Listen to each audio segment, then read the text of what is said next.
We have located the new ring. Send the Nazgûl. All of them. I know what you fear, Tony. Trong 3 phần phim về chúa tể của những chiếc nhẫn, tuy rằng số lượng các nhân vật nữ là ít hẳn so với các nhân vật nam, nhưng mỗi người phụ nữ trong chúa tể của những chiếc nhẫn lại toát ra những phẩm chất và cá tính nổi trội riêng.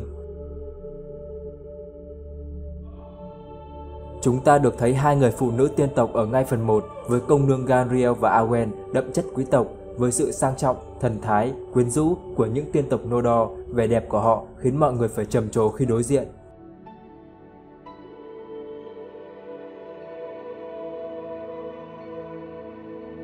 Sang tới phần 2, khi diễn biến chính của bộ phim được chuyển tới Vương quốc Rohan với những kỵ sĩ trên lưng ngựa và một vùng đất khô cằn, không còn được lung linh như khi ta đang ở Rivendell hay ở Lothlórien nữa.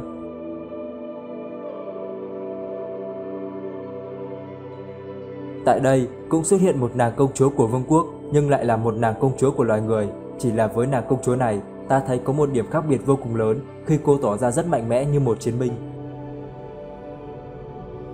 Cùng với đó là một hành trình trên lưng ngựa tham gia vào cuộc chiến vĩ đại nhất của kỷ thứ 3 và cũng tạo ra một chiến công có thể nói là chưa ai nghĩ được rằng cô có thể làm được. Cô chính là Elwyn, công chúa của Rohan.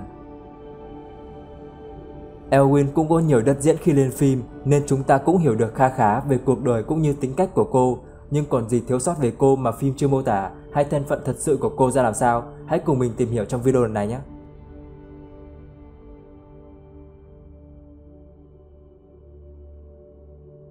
Elwyn là con thứ hai của Elmund và Theowen, với cha của cô, Elmund, là hậu duệ của Elfor, người con trai thứ 3 của vua Brigo, vị vua thứ 2 của vương quốc Rohan, con trai của vua El.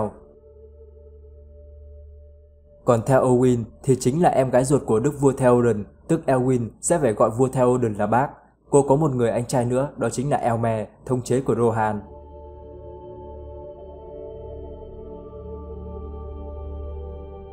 Cô được sinh ra vào năm 2995 của kỷ thứ 3, kém anh trai Elmer của mình tới 4 tuổi. Khi Elwyn được sinh ra thì cha của cô đang là đại thống chế của Rohan, cánh tay phải đắc lực của vua Theoden. Cha cô có một tính cách khá là liều lĩnh, thường xuyên phải giao tranh với kẻ thù, chủ yếu là các quân đường Orc với sự chênh lệch khá lớn về quân số.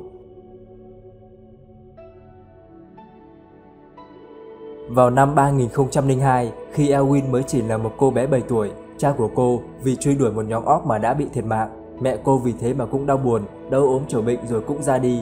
Hai anh em cô trở thành trẻ mồ côi từ khá sớm.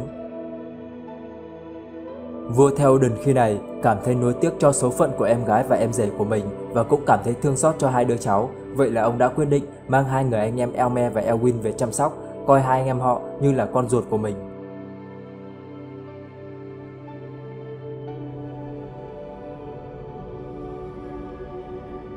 Khi lớn lên, Elwyn có thân hình mảnh mai nhưng khá cao và mái tóc vàng quen thuộc của hoàng tộc El. Tính cách của cô rất là mãnh liệt và thích được cùng bác và anh trai của mình cưỡi ngựa, rong ruổi khắp nơi trên cánh đồng của Rohan. Elwyn cũng tự mình học các kỹ năng chiến đấu như đấu kiếm, bắn tên, mặc dù điều này bị Theoden ngăn cản do ông muốn nàng trở thành một công chúa và quản lý về phần hậu phương chứ không phải trở thành một nữ chiến binh. Tới năm 3014, Saruman bắt đầu sử dụng ảnh hưởng của mình để làm suy yếu vua Theoden bằng việc sử dụng tới Grima lưỡi giun làm tay trong, cũng như áp dụng những bùa chú làm cho Theoden suy yếu rồi khống chế nhà vua.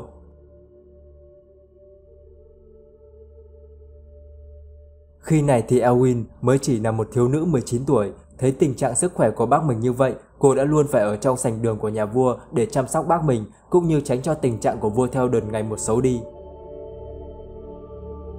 Cho tới khi Gandalf tới giải thoát cho vua Theoden thoát khỏi sự kiểm soát của Saruman thì Theoden đã phải ngay lập tức ứng phó với các đợt tấn công của Isengard.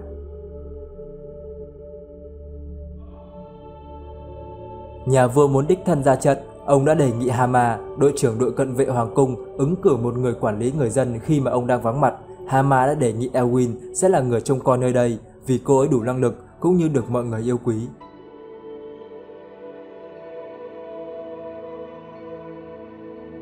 Elwyn đã miễn cưỡng phải đồng ý sẽ là người trông coi và dẫn dắt người dân tới nơi trú ẩn, mặc dù cô cũng muốn được ra trận như mọi người.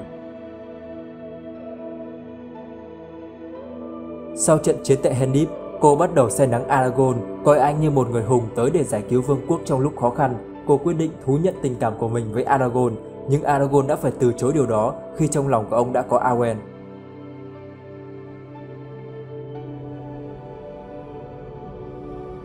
Tới khi nhiếp chính Denethor kêu gọi sự trợ giúp từ Rohan khi quân đội Mordor sắp tiến tới thành phố Minas Tirith, Elwyn đã xin Aragorn được cưỡi ngựa cùng Aragorn ra chiến trận, nhưng một lần nữa Aragorn lại phải từ chối điều này.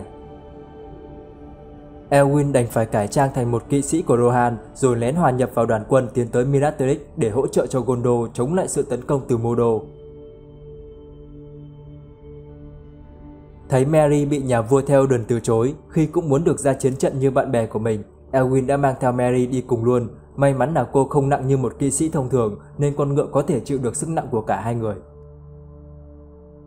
Trong trận chiến trên cánh đồng Fëanor, khi vua Theoden bị Viking tấn công, các cận vệ của ông hầu hết đã sợ hãi và bỏ chạy, chỉ có Elwyn và Merry là tiến tới bảo vệ cho đức vua trước sự tấn công bất ngờ này.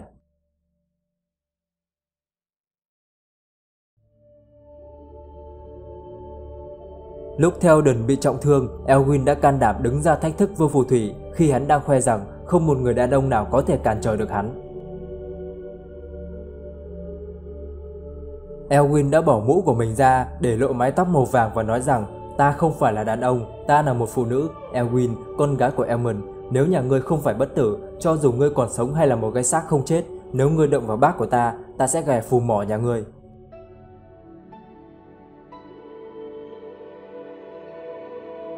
Viking tức giận rồi không ngần ngại tấn công cô. Elwyn đã khéo léo chặt được đầu con thú cưỡi của Viking.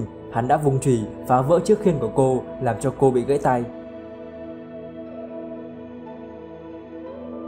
Khi này, Merry với bước chân nhẹ nhàng của người Hobbit, cậu đã tiến tới đủ gần rồi đâm vào chân của hắn bằng thanh Barrow Blade, những thanh dao đặc biệt được các thợ rèn Arnor tạo ra để đối phó với lại Viking.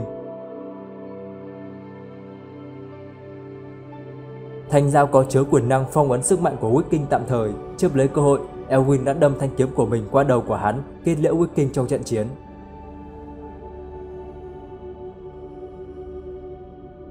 Điều đó đã vô tình hoàn thành lời tiên tri của Glorfindel năm xưa khi đã nói rằng không một người đàn ông nào có thể hạ gục được vua phù thủy cả.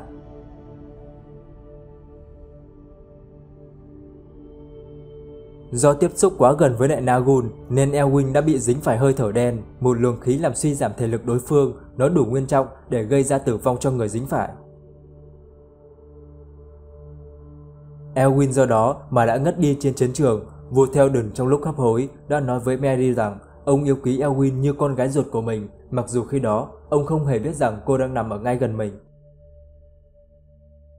Elmer lúc đó cũng đang ở gần khu vực này, nhìn thấy em gái mình nằm bất động dưới đất, ông đang nghĩ rằng cô đã thiệt mạng, điều đó làm cho Elmer trở lên cuồng nộ và lao vào kẻ thù trong hung dữ. Một lúc sau, khi đội quân của Dol Amroth tiến ra chiến trường, hoàng tử Imrahil, cha vợ tương lai của Elmer, đã phát hiện ra Elwyn vẫn còn hơi thở nên đã ra lệnh mang cô vào nhà chữa bệnh bên trong kinh thành của Minas Tirith.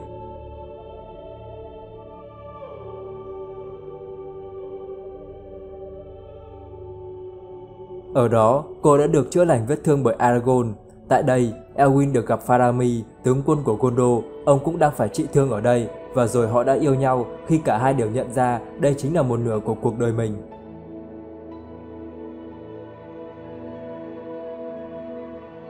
Sau khi chiến nhẫn kết thúc, Elwyn đã đề nghị với anh trai của mình, lúc này đã là đức vua tiếp theo của Rohan, rằng khen thưởng cho Merry bằng việc phong cho Merry làm hiệp sĩ của Rohan. Tại tang lễ của vua Theoden, Elwyn đã tặng cho Merry một món quà chia tay, đó là một chiếc tù vả, bảo vật hoàng gia của Rohan. Nó là một bảo vật được lấy trong đống của cải của dầu Skatha khi nó bị tiêu diệt. Một thời gian sau, Elwyn đã kết hôn với Faramir ở Edoras, rồi hai người họ tới Ithilien sinh sống, khi mà Faramir được công nhận là một lãnh chúa của Ithilien. Hai người họ đã có với nhau một người con trai có tên là Elberron. Năm mất của cô không được ghi rõ, nhưng có thể sẽ ở trong giai đoạn từ những năm 50 đến năm 70 của kỷ thứ tư, khi mà anh trai của cô, Elmer, mất vào năm 63 của kỷ thứ tư. Cái tên Elwyn có nghĩa là người yêu ngựa trong tiếng Rohirric. ngôn ngữ phổ biến của loài người vào nửa sau của kỷ thứ 3.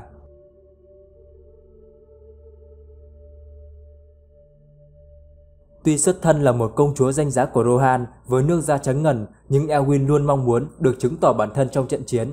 Cô không mong muốn gì hơn là được cầm kiếm và khiên lên, ra trận như các kỵ sĩ của vương quốc. Điều đó đã khiến cho cô có một sự tách biệt với các nhân vật chính khác như là Aragorn hay là Gandalf khi họ không muốn chiến đấu, trừ khi điều đó là bắt buộc.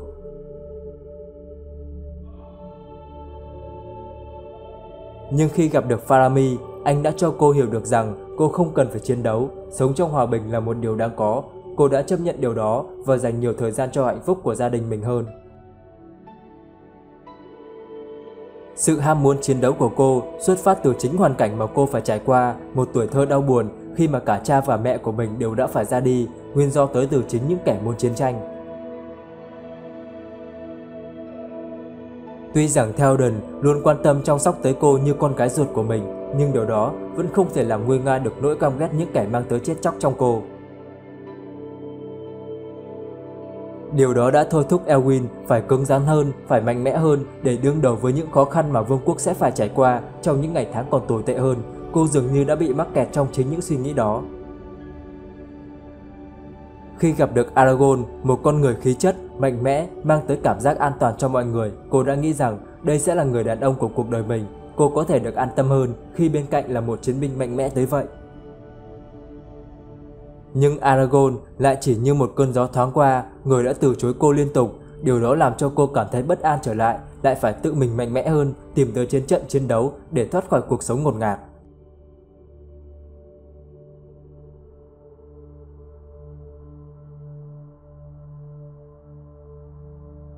Kể cả đứng trước mặt cô là một kẻ hùng mạnh như Wiking, cánh tay phải của chúa tể bóng tối, khi hắn nói rằng cô hãy bước sang một bên, đừng cản trở hắn, nếu không cô sẽ phải chết trong sự giày vò không dứt. Elwyn vẫn giữ vững quan điểm của mình, quyết không lùi bước. Điều đó khiến cho việc ra chiến trường chiến đấu với cô không phải là một đam mê chiến giết, mà đó là một bản lĩnh của một kỵ sĩ Rohan, một chiến binh của Trung Địa. Elwyn trở thành một nàng công chúa dũng cảm nhất tại trận chiến khi đã không chùn bước lúc đối mặt với kẻ mạnh nhất của trận chiến, điều mà những chiến binh Gondor mạnh mẽ nhất cũng chưa chắc đã làm được điều đó. Và những cố gắng của cô chỉ là để có được một cuộc sống bình yên hơn, có được một hạnh phúc riêng của đời mình. Điều đó đã được đền đáp bằng một hoàng tử đích thực, đó chính là Faramir.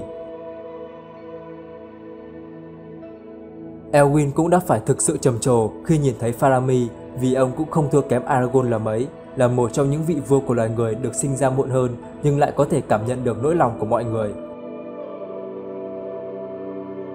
Đổi lại, Faramir cũng đã dành những tình cảm thật lòng nhất của mình để dành tặng cho cô, biến cô trở lại thành một công chúa cao quý, điều mà vốn dĩ cô nên có, chứ không phải là một sự hà khắc trong các trận chiến. Đó là toàn bộ những chia sẻ của mình về cô công chúa chiến binh dũng mãnh của Rohan. Các bạn nghĩ sao về nàng công chúa này? Hãy cho mình biết dưới phần comment nhé! Còn bây giờ thì xin chào và hẹn gặp lại ở các video tiếp theo.